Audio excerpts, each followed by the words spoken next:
Hello everybody, this is Fernando for the latest aliens and UFOs video. Alright, let's go ahead and let's continue with part 2 of chapter 9 from the book UFO Sightings by Alan Baker. This one once again having to do with the harassment of UFO witnesses.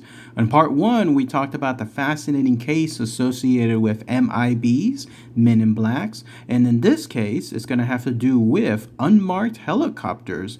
Who knew apparently that there are non-marked helicopters that are floating around that basically follow and then harass those that are witnesses associated with UFO encounters. So let's see what this particular segment says, and then the next part will actually end this chapter soon afterward, and then I'll give my thoughts and opinions on it always. So here's essentially what the next segment is: unmarked helicopters, and let's see what it says. Although widely documented, visits by Men in Black are still rare. Altogether more common and apparently on the increase are the unmarked helicopters that are said to harass both UFO witnesses and ranchers whose animals have been killed by unknown predators. Typically, they are described as being similar, if not identical, to identifiable machines such as Bells, Hueys, or Chinooks, although they carry no registration marks or other insignia, an offense under U.S. Federal Aviation Authority regulations, and sometimes sport extremely unusual paint jobs. An early sighting, which is similar to the Cash Lundgren case described earlier, is recounted by John Keel in his 1970 book UFOs, Operation Trojan Horse. On October 11, 1966, a brilliantly lit object was sighted over the Wannaquaw Reservoir in New Jersey. Among the numerous witnesses was also Police Sergeant Ben Thompson, who told Dr. Bertolt Schwartz, "This thing was so bright that it blinded me so bad that I couldn't find my car. It was all white, like looking into a bulb and trying to see the socket, which you can't do." Sergeant Thompson was blinded by the light for about 20 minutes. About 15 minutes after the UFO had left the area, a formation of 7 helicopters arrived and circled the area, accompanied by about 12 jet aircraft. The event was witnessed by dozens of people who had parked their cars around the reservoir. The sighting was later investigated by science writer Lloyd Malone, who made extensive inquiries in an attempt to track down the origin of the military aircraft. He checked with all Air Force bases in the area as well as with the Pentagon. All denied knowledge of the event. Keel also quotes a report in Newsweek of July 1st, 1968, written by the magazine's Vietnam correspondent Robert Stokes, which describes military action against an unidentified helicopter. It was 11 p.m. and U.S. Army Captain William Bates sat in front of a radio set at his regimental headquarters at Dong Ha. Just then, a Marine Forward observer came on board reporting that he had spotted, through his electronic telescope, 13 sets of yellowish white lights moving westerly at an altitude of between 500 and 1,000 feet over the Ben Hai River, which runs through the middle of the DMZ, demilitarized zone. Bates immediately checked with authorities at Dong Ha to see whether there were any friendly aircraft in the area of the reported sightings. He was told there were not. Then he checked with the counter battery radar unit at Alpha 2, the northernmost Allied outpost in I Corps. Within minutes, the answer came back from Alpha 2's radar tracker.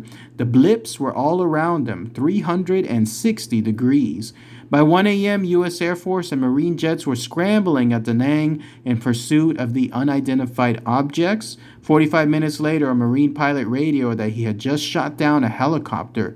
But when an Air Force reconnaissance plane equipped with infrared detectors, which pick up heat, flew over the area, it could find no evidence of a burning wreckage. All it could confirm, the plane reported, was a burned spot.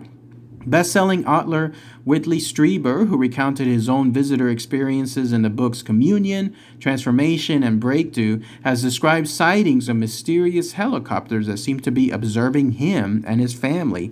Interestingly, in 1989, journalist Ed Conroy published a book entitled Report on Communion, which provides much background information on Strieber's life and career.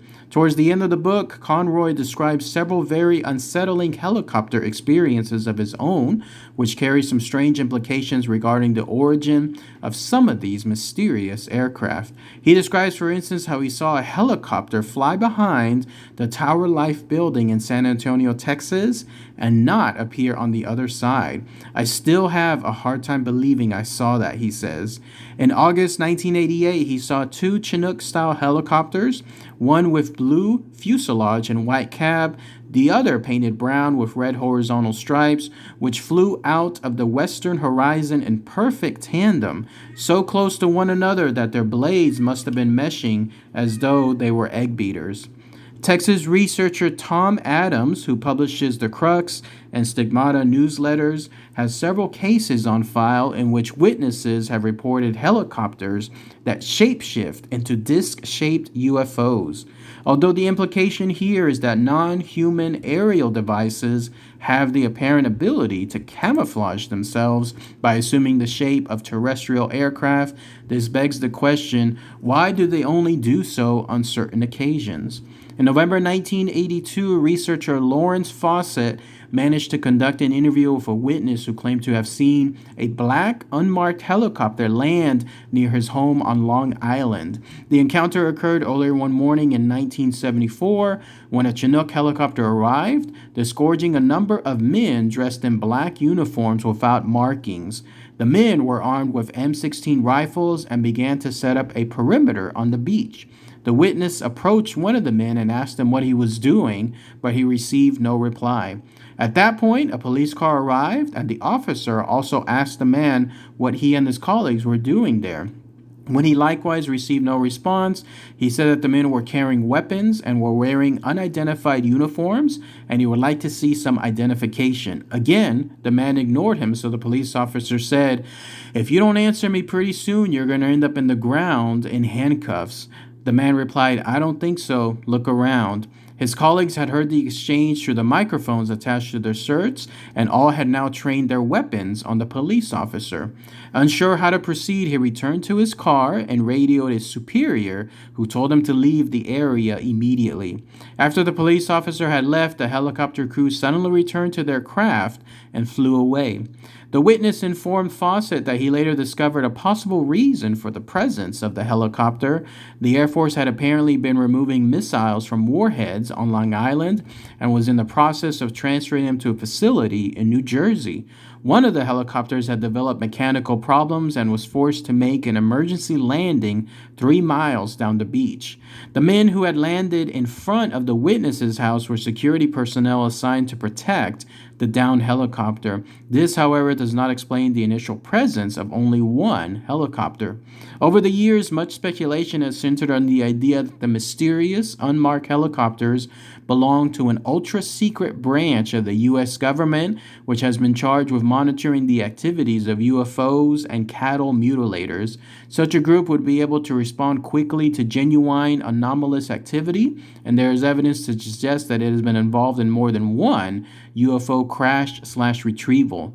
Although absolute secrecy would have to be maintained, there would be doubtless occasions where contact with the public would be unavoidable, as in the case described above, which would make it essential for both aircraft and uniforms to carry no identifiable markings whatsoever. In this way, the government could distance itself from the activities of these rapid response teams and thus could maintain its plausible deniability of involvement with the UFO phenomenon.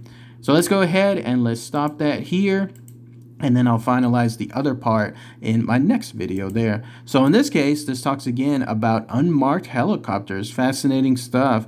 I had no idea that this stuff is associated with UFO sightings, but looking at it again, it makes sense. Here you have a situation where there could be a downed aircraft like a UFO. Helicopters would be one of the first to respond, but they would be unmarked, right? You wouldn't want to have, if you're a government institution or somebody that's operating in a secret manner, anything to help identify, or at the very least have markings to throw them off, like maybe markings that are false from another government department, but it's not really them, in other words. But here you have some situations where it did occur to some people.